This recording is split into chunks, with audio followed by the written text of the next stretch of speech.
Welcome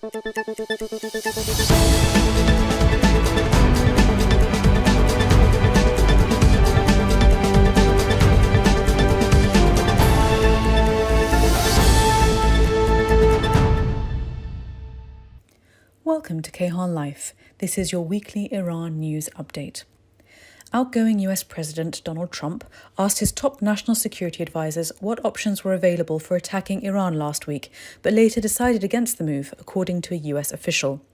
Trump had asked several aides, including Vice President Mike Pence and Secretary of State Mike Pompeo, about the possibility of launching an attack against the Islamic Republic during a meeting in the Oval Office.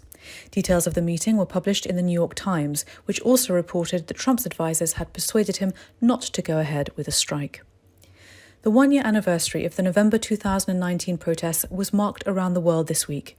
The protests, which began on November 15th and ended 5 days later, led to the deaths of at least 300 men, women and children, with some organizations suggesting the death toll was closer to 1,500 after security forces in Iran opened fire on civilians.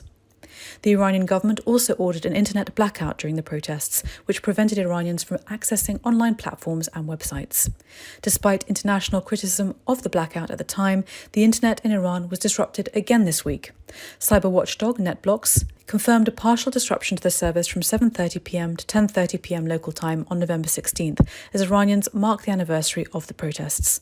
The regime has ignored ongoing calls from international states and human rights organizations to investigate the protests and deaths linked to the demonstrations. And a fresh round of US sanctions targeted a foundation linked to Ayatollah Khamenei. Washington said the sanctions were in response to what it called human rights abuses committed during the November protests. Some analysts say the Mostasavan Foundation, which is registered as a charitable organization but also engaged, has an estimated worth of $20 billion.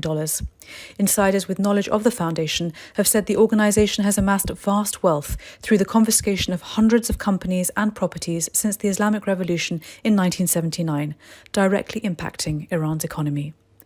ممنون که با ما هستید. مراقب خودتون باشید.